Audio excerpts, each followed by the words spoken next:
New year, new glasses, new season, new Blockbusters video, and we're starting the year off with the Country Bears movie. Barry Barrington was like any other boy. Sometimes I feel different. Like Dex and me. We don't look the same. He has freckles, and I don't. I think. He was loved by his parents. Just remember, son, the people who love you no matter what, that's your family. And sometimes his brother. This is my baby picture, and this is yours. Now Barry's about to discover his destiny. The Country Bears! With four guys who are barely a band. I belong here. Welcome aboard, kid. You're one of us, man. One boy is searching for what he's been missing. You're gonna do the show? Not without you. And discovering what he's had all along. Who's that little bear? Oh, that's no little bear. That's my brother! Yeah! Disney's The Country Bears. My best guess as to why they made this movie was because Disney saw how successful it was to turn a theme park ride into a movie with Pirates of the Caribbean, so they tried doing it with a couple of other theme park rides, and one of those attempts was this movie, which was based on their Country Bear Jamboree ride. Like other celebrated rock and roll groups, the members of the legendary Country Bears were torn apart by the perils of their own success, ego, jealousy, and a little too much honey. The story of how an eager young fan, Barry Barrington, can convince the bitter ex-members of the rock band to put aside their differences and perform a benefit concert to save Country Bear Hall, the legendary venue where the band got its start. And it sits at 31% on Rotten Tomatoes, 37% on Metacritic, and 4.2 out of 10 on IMDb. So, and I'm also noticing this right now. The budget was $35 million, and the box office was $18 million. So, I think that kind of sets the stage for tonight's movie. Basically, this movie takes elements of stuff like the Muppets movie, the original one from like the late 70s, where, you know, there was a bunch of celebrity cameos and a bunch of famous people that would show up, you know, in Muppets fashion. And obviously people wouldn't really react too much to the fact that there was a bunch of puppet characters running around in a mostly human world. And they also took elements from Blues Brothers with the whole, we got to get the band back together to try and save up enough money so that we could save this, you know, this historic landmark. And in this case, the landmark that needs to be saved is the historic Country Bear Hall, where the Bears used to do all their wild and crazy gigs back in their golden years. But eventually, over the years, the Bears eventually went their separate ways, so now it's up to their #1 fan, a young bear cub named Barry Barrington. That's the level that we're in on. Barry has to go on a crazy cross-country road trip to try and save Country Bear Hall by getting all the bears to come back and do a big reunion show, and that way it won't be torn down and taken over by a corrupt businessman played by Christopher Walken, who is easily the greatest thing in this whole movie. Even when that man is in some really bad movies, Christopher Walken will always be the best part of them. Now, if we can go back to the beginning of the movie, we established that not only is Barry, who is voiced by Haley Joel Osment, by the way, but yeah, Barry is the world's biggest fan of the Country Bears. You know, they were this big band that was popular a bunch of years ago, and Barry looks up to them. You know, he basically looks up to them like a kid would a band like Aerosmith or whatever back in their heyday. But anyway, Barry was adopted by a human family, and they do this scene where, you know, the parents drop the bombshell that he was adopted, and he's surprised by that, even though he is obviously a bear and he is living in a family of humans. But then this sparks a weird on-again, off-again running gag where his brother, who they establish as kind of a jerk-ass to him, but that's besides the point, this like on-again, off-again joke that the brother thinks that it's weird that they have a bear that can talk living with them. As an audience, we're supposed to look at that and think, oh, that's silly. Bears interacting with people, and obviously these aren't even real bears. They're like a bunch of animatronic, you know, costume characters, basically. But for that kid in this movie's universe, where that should be relatively normal, thinking that it's weird, that's just weird. Does he have any distinguishing marks, something that we can recognize him by? Yeah. He's got thick brown hair all over his body. He looks like a fourth grader? Cutie pie. Okay, you know what? I'm gonna go to my room now, and I'm gonna stay there till I'm 18. That's not important. All you're supposed to know is that the brother is kind of a jerk and, you know, looks down on Barry because he's a bear. Oh, and one of the things that they try to do, this is one of those movies where it's like, it's trying to be like a parody of the whole rock and roll lifestyle, you know, the washed up rock stars, and, you know, they're probably drunk at a bar somewhere. And the joke is that, oh, one of them is getting wasted on honey. And yet there's a part where the characters are eating honey. Barry is eating honey in the scene where they're at the dinner table. So it's one of those things where it's like, okay, you're getting your metaphor a little bit screwed up. So it's like, okay, so you can apparently get wasted on honey if you're an anthropomorphic bear in this universe, and they're letting the children, the bear cub, have honey. What? Like I said with the Muppet comparison, there's a bunch of celebrity cameos, I guess. And the thing is, I don't recognize any of the people that show up. Like, you know how in the Muppets, it's like, you know, oh, you get all these, like, big comedy legends, you know, these old 70s Muppets movies. It's like, whoa, you got some of the biggest names in comedy at the time. You know, you got Charles Grodin, you got Mel Brooks, you get Dom DeLuise, Madeline Kahn. It's like, whoa, that's cool, that's awesome. And they're really funny in those cameos. And even Blues Brothers, with all the musicians they would have who are very, you know, essential to the blues genre of music, they try to have these song numbers and these montages with some of these cameos, and it's just like, well, they were clearly trying to put out a soundtrack with this, and honestly, it just sounds like a bunch of Radio Disney fluff. I mean,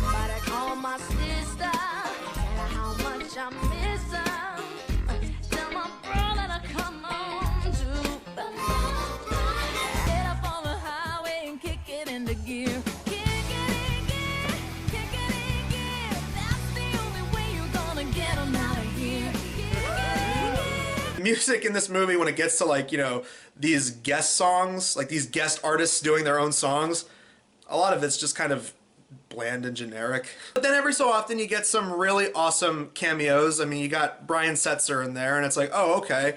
And his whole scene is that one of the bears they pick up it's the drunkard bear who's getting wasted on honey.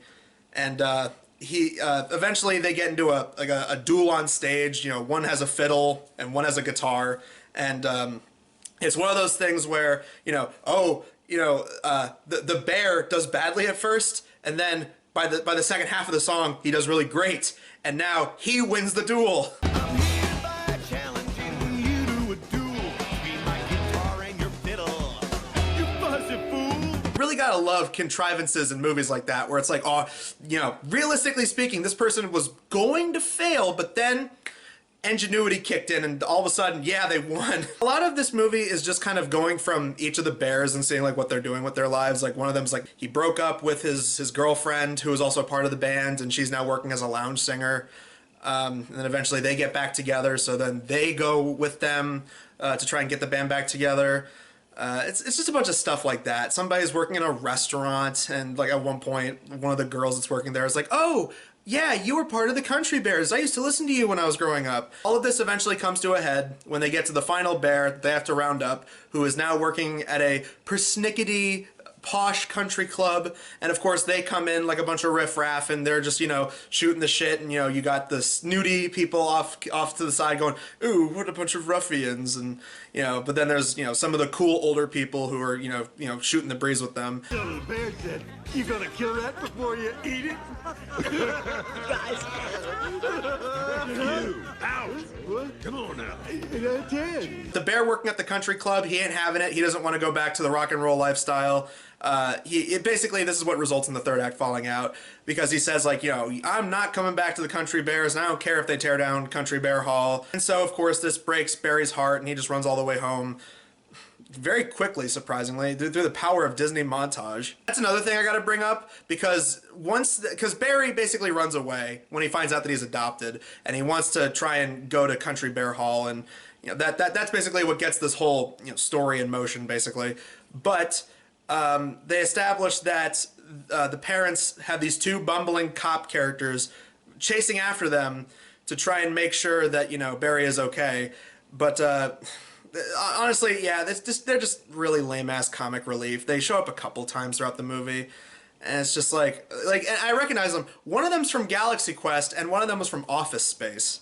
So there you go. But yeah, they're basically just bumbling cop characters, and at one point, this part makes no sense. And I know it's kind of stupid to point out stuff like this in a movie about anthropomorphic bears that do rock music, but there's the obligatory car chase scene. The cops are on their tail, and then they go into a car wash, and, you know, of course the cops are like, oh, we can't see anything. Instead of just using windshield wipers to try and, you know, make the windshield easy to look out of, they stick their heads out the window, and then, you know, oh, they get mangled in the car wash, and it's like, oh, God. Sam, I can't see anything. Can you see anything? No, I can't. Put your window down. You think I should? Yeah, it's all right. It's police business. Hey.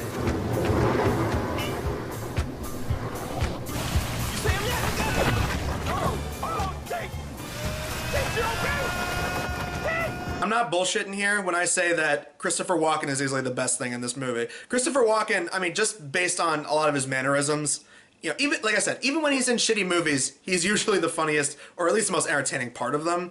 But he takes the whole stereotypical evil businessman trope here, and he runs with it. There's a part where he, like, destroys a model of the Country Bear Hall in his office. Well, he has like a button-down shirt with a tie and like what look like suspenders, and then he stands up from his desk and he's in his underwear, and like he's just like having so much fun destroying this model of Country Bear Hall on his desk. It is so funny. Oh no! Oh no! Country Bear Hall has been crushed. May not be as funny as they probably intended it to be, but just based on the way he's acting in the scene, it elevates it. There's also a part midway through the movie where while they're on the road, the bears are going down memory lane, and they show off a bunch of like newspapers and articles they were featured in. And they were in this talent show, and they were up against a person who was a arm musician, and basically he was trying to do music by doing armpit farts. What's an arm musician?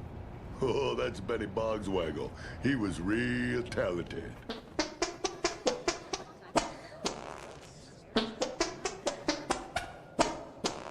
But he was a bad loser. He hit Zeb with a chair. There's a part near the third act of the movie. It's basically building to the movie's climax. And all the bears, aside from the country club bear who went to Barry's house to apologize and, you know, try to redeem himself, all the other bears get kidnapped by Christopher Walken, who then reveals that he was, in fact, the armpit farter kid.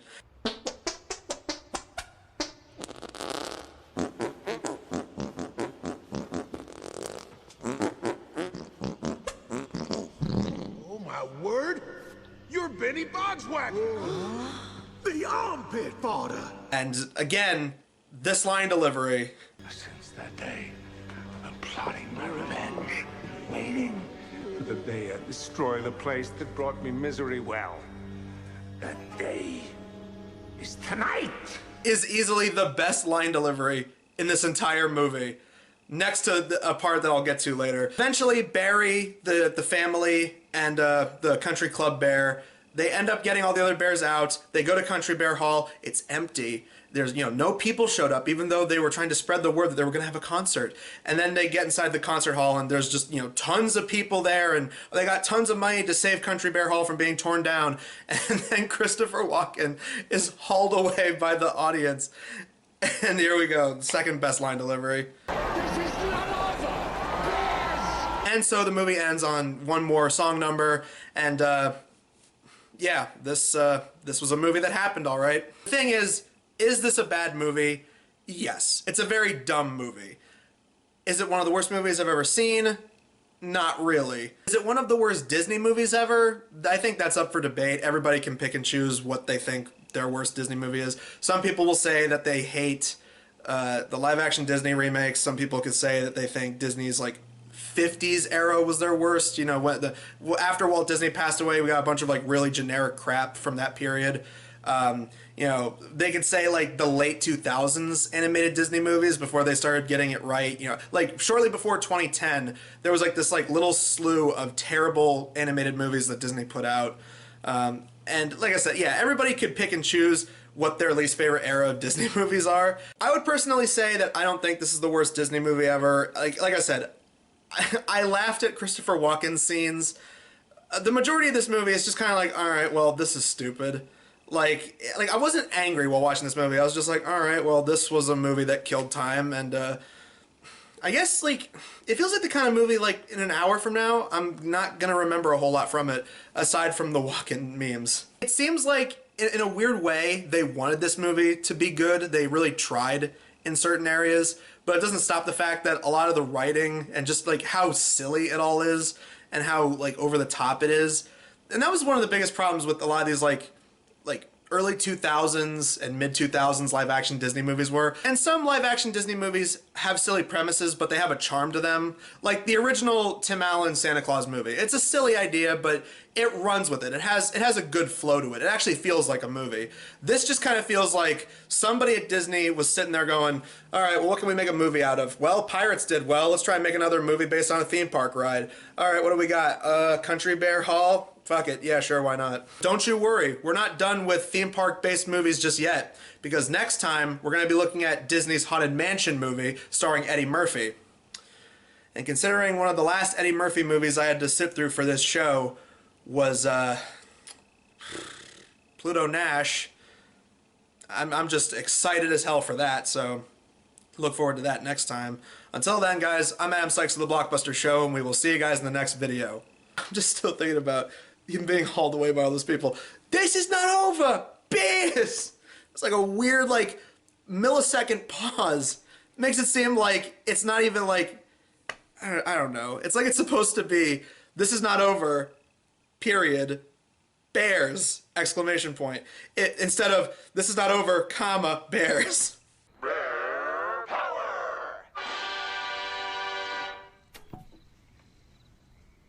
That was bad.